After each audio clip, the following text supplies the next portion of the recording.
dengue é uma doença infecto-contagiosa, transmitida pelo mosquito Aedes aegypti.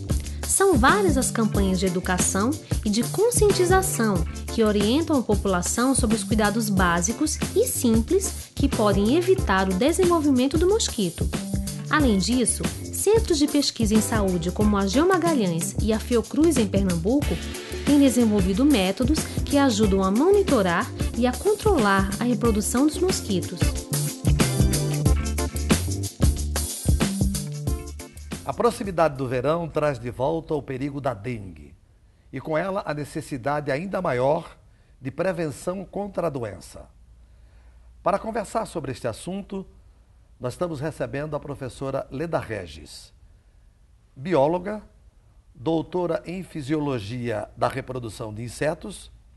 A professora Leda Regis tem experiência em manejo racional de mosquitos que transmitem doença. Professora, muito obrigado por ter atendido o nosso convite. Nós queremos conversar, claro, falando sobre o assunto do programa de hoje, que é de interesse de toda a população, que é a dengue.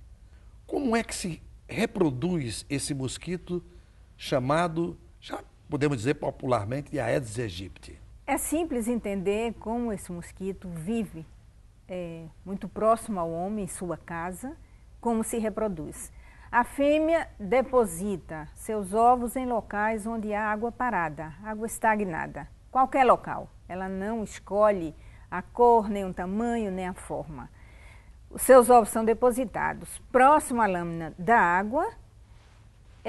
Em pouco tempo, dali saem as larvas que se criam na água.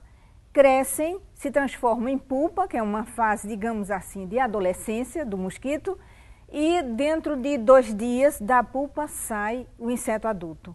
Ele está pronto, daí a pouco, né, a se reproduzir. Mas para isso a fêmea precisa se alimentar de sangue humano. Isso é o que podemos chamar o ciclo de vida desse tipo de mosquito, não é verdade? Exatamente. Observe que tem 2 fases, 3 fases na verdade. Ovo, as larvas e pupas que vivem na água e os adultos que voam. Então ocupa 2 nichos ecológicos bem diferentes. E essa água pode ser suja ou limpa? Suja ou limpa, preta ou clara, ela não tem muita escolha com relação a isso. Isso é um exemplo, é uma forma clara de entender como esse mosquito se adaptou evolutivamente à vida nas cidades. Então ela ocupa qualquer tipo de água. E a quantidade da água tem importância? A larva pode se desenvolver em pequena quantidade de água? Em pequeníssimo. Essa também é uma adaptação evolutiva, né? Quantidades muito pequenas, como uma casca de ovo abandonada no ambiente que armazena água, ali as larvas podem se desenvolver. Ou em tanques grandes de água. Não há diferença para isto. A fêmea, quando tem seus ovos maduros e necessita depositá-los em algum lugar, ela localiza água. Pelo aumento da concentração de água no ar, ela localiza um lugar onde tem água e água estagnada.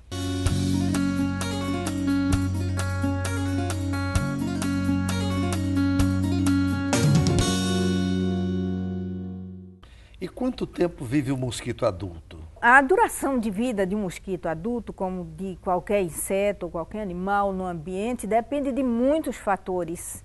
Em geral, podemos assim dizer que a fêmea, o macho, adultos vivem cerca de 40 a 45 dias. A fêmea é quem transmite. Por quê? Somente a fêmea transmite. Por quê? Somente a fêmea se alimenta de sangue. Ela necessita de sangue para ter nutrientes suficientes para preparar os seus ovos. O macho se alimenta de água açucarada, de açúcares das plantas, de néctar.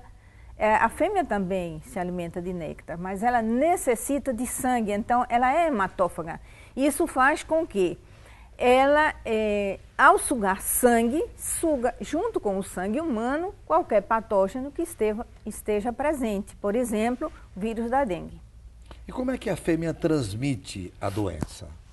Bom, O que acontece? Quando ela ingere partículas virais, essas partículas vão ter na fêmea do Aedes um ambiente propício para se multiplicar. E se multiplica em grande velocidade, em grande quantidade. Ao cabo de 7, 10 dias, ela vai estar repleta de vírus, sobretudo nas glândulas salivares. São as glândulas que produzem a saliva. Ora, a saliva é um fator extremamente importante para a hematofagia, para que ela se alimente de sangue. A saliva é importante porque ali tem substâncias que impedem a coagulação sanguínea. Então, ao injetar a saliva, essa saliva vai cheia de vírus para a pessoa que está sendo sugada pelo mosquito. É dessa forma que se faz a transmissão. E só dessa forma, não há transmissão direta do sangue de uma pessoa para o sangue de outra pessoa. A transmissão se faz via mosquito.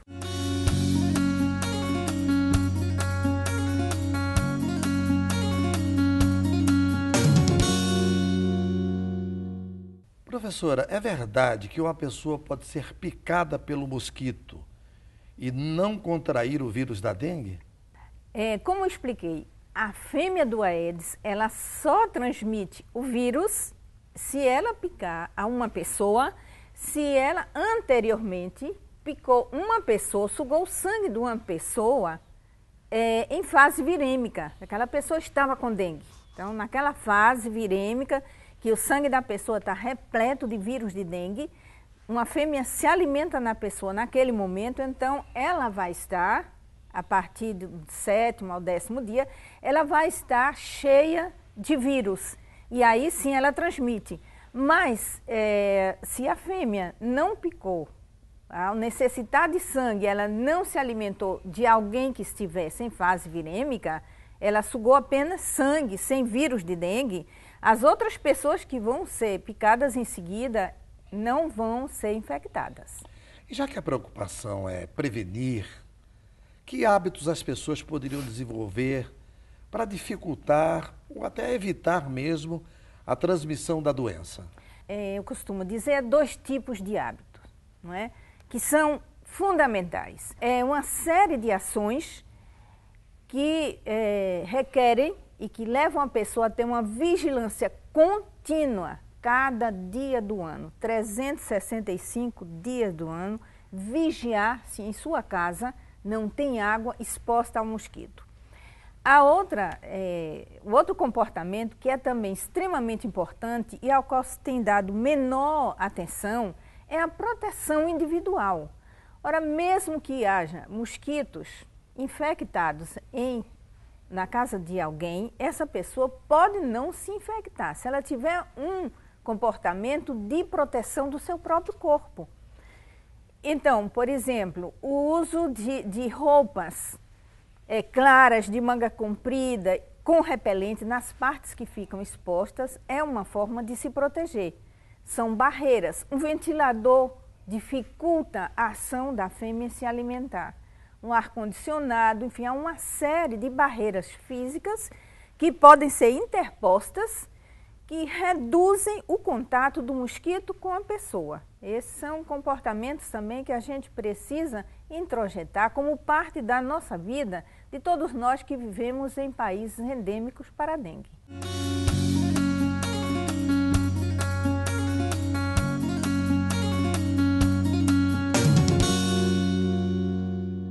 Como tem se divulgado muito o problema da dengue na televisão, no rádio, nos meios de comunicação, as pessoas às vezes, por conta de uma dor de cabeça, uma febre, uma moleza, acham que estão com dengue.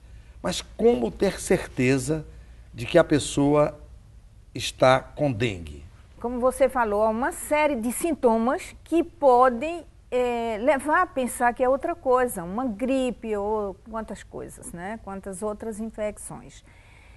O que é importante para ter certeza é procurar um serviço médico, porque aí se vai ter um diagnóstico. Há diferentes formas de diagnóstico, desde o diagnóstico clínico, o médico experiente que pelos sintomas ele identifica como dengue, e há exames que são complementares e que comprovam a existência da infecção, vão detectar a presença de anticorpos contra aquele vírus ou de proteínas do próprio vírus no sangue das pessoas. Essas são as formas de confirmar a ocorrência da doença.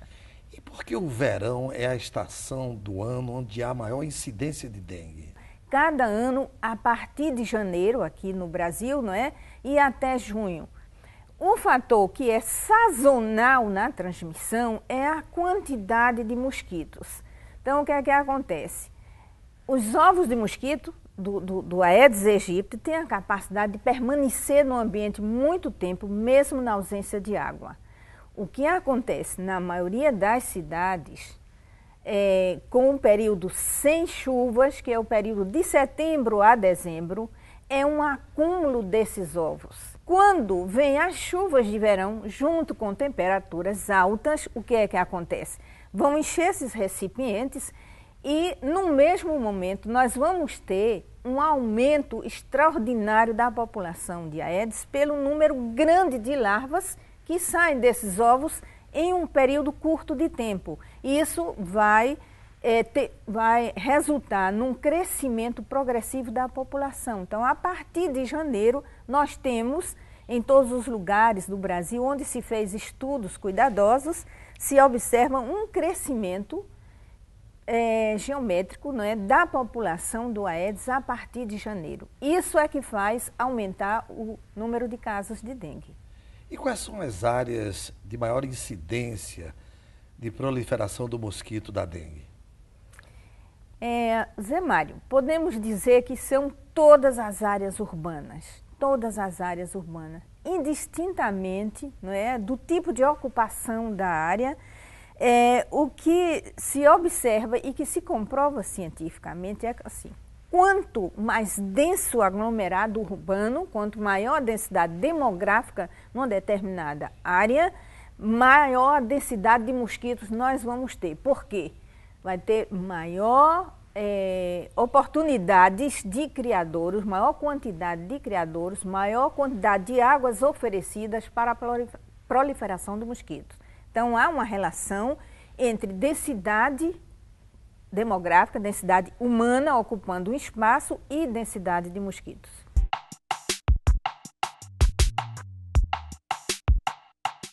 Como identificar o mosquito da dengue? Você pode olhar atentamente para o mosquito e observar que ele tem as patas listadas, tem na sua cabeça, na região da cabeça, um desenho de uma lira, que é um mosquito mais escurecido do que o mosquito comum, a muriçoca comum, que a gente chama, e ele também pode ser identificado pelo hábito comportamental. Ele prefere fazer a sua alimentação sanguínea, no caso, a fêmea do mosquito da dengue, é ela quem faz a alimentação sanguínea. Ela busca a sua alimentação durante o dia, é um mosquito de hábito diurno. E, diferentemente da muriçoca comum, eles fazem a sua picadura durante a noite.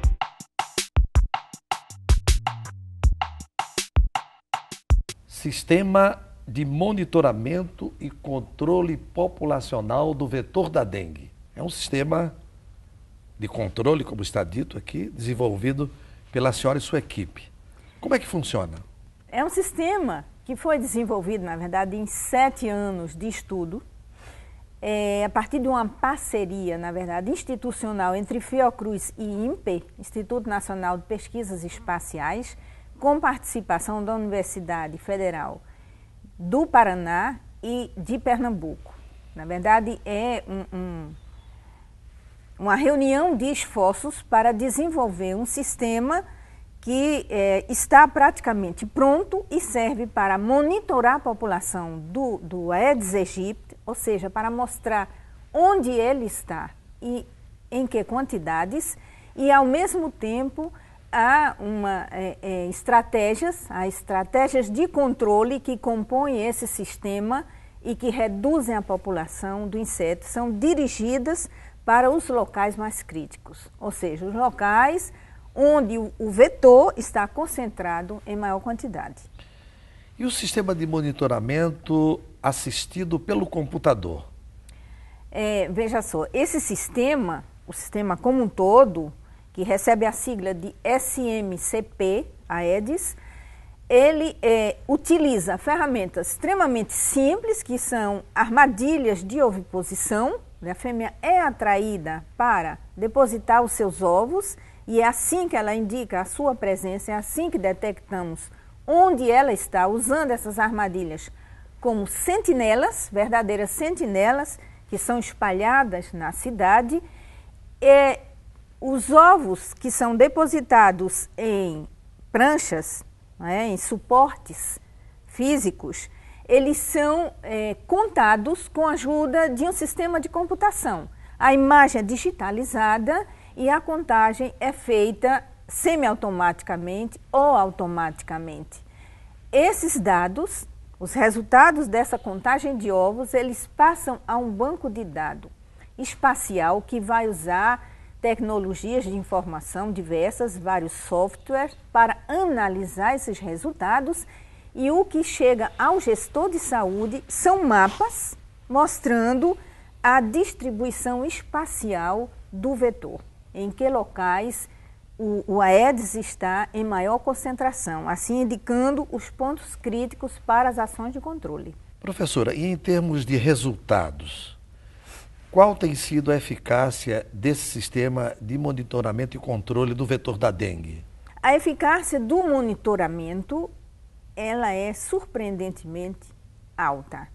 Ou seja, o sistema de monitoramento, ele é extremamente sensível para mostrar, mesmo onde tem pouquíssimos Aedes aegypti, e indicar onde tem muitos, os locais de concentração.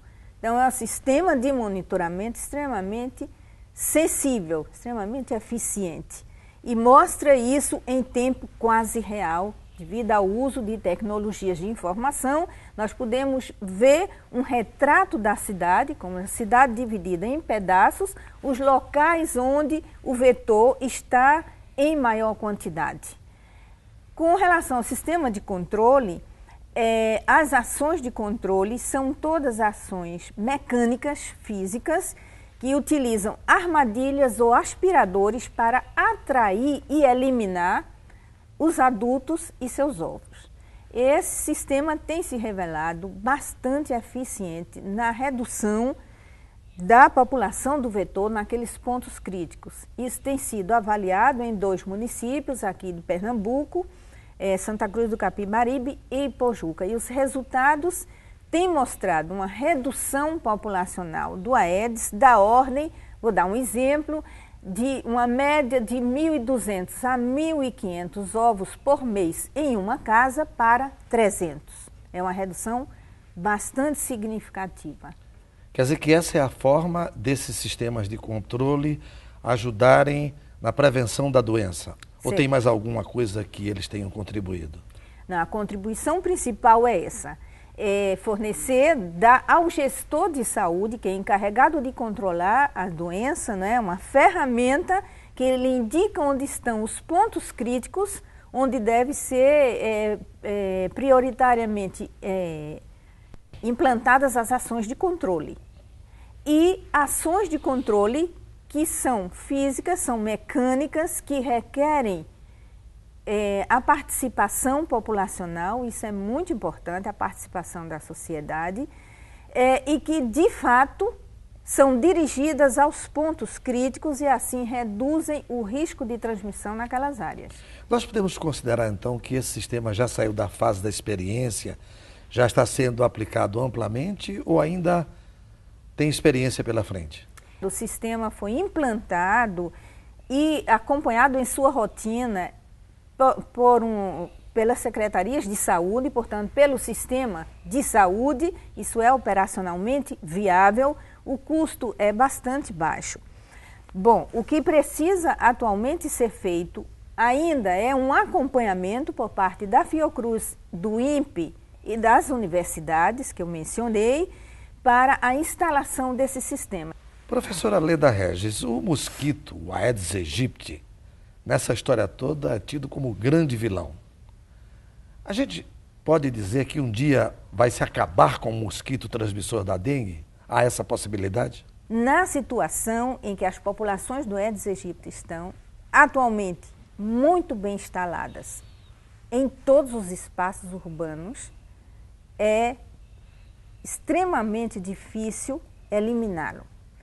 É muito difícil já reduzir o tamanho populacional, mas eliminá-lo é extremamente difícil. Um inseto que evoluiu centenas de milhões de anos e que está perfeitamente adaptado para viver no ambiente urbano. O que nos cabe é compreender como ele evoluiu, como ele está adaptado. É o conhecimento que precisa ser aplicado para lidar com esse mosquito, para resolver as questões de transmissão da doença. Ele não é exatamente um vilão, mas nós temos também um papel importante e facilitador da transmissão.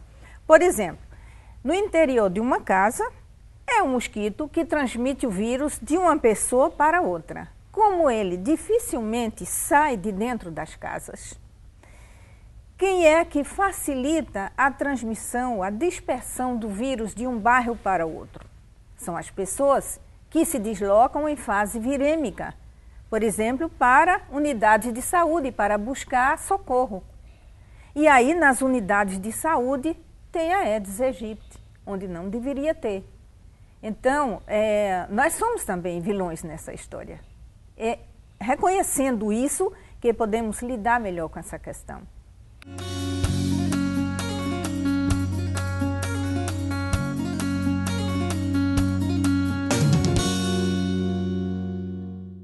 Os governos, tanto a nível federal, estadual e até municipal, eles têm desenvolvido campanhas e mais campanhas para ajudar no controle e prevenção da dengue. E quanto às populações urbanas, rurais, o que é preciso fazer para ajudar neste trabalho de prevenção e controle da dengue? A coisa mais importante a fazer é compartilhar conhecimento sobre o mosquito real. E as pessoas aprendam que possam reconhecer as larvas dos mosquitos, os martelinhos. Nem todo mundo sabe, nem todo mundo que reconhece o martelinho sabe que o martelinho é uma larva de mosquito. Essa informação é extremamente importante, ela precisa ser mais divulgada. Então, é importante que as pessoas conheçam como esse martelinho chegou no seu balde que está ali armazenando água, como e por quê. A partir do momento que as pessoas se apropriem todas desse conhecimento, fica mais fácil entender como agir. Isso é compartilhar conhecimento.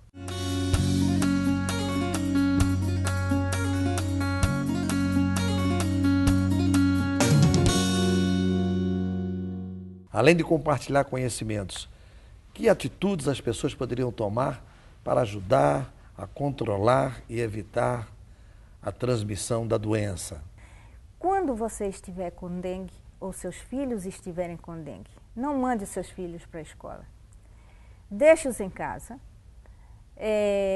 se possível, protegidos todo o tempo na caminha, protegido por um mosquiteiro.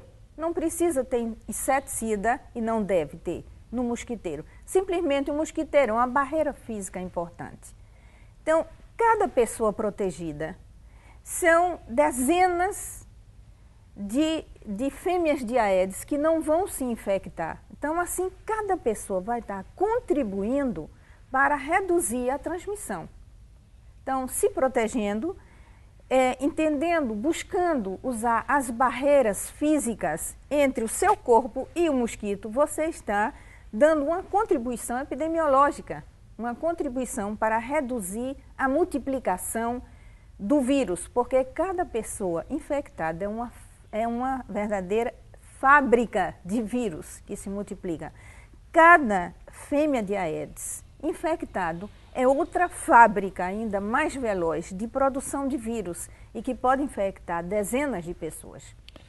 Professora, para finalizar, a gente poderia dizer que houve evolução neste campo de controle e prevenção da dengue? Evolução do conhecimento. Há centenas, talvez milhares de equipes de pesquisadores em todo o mundo no Brasil, nos Estados Unidos, na Itália, em Singapura, na Austrália, estudando, tentando adicionar conhecimentos para entender melhor como lidar com esse mosquito.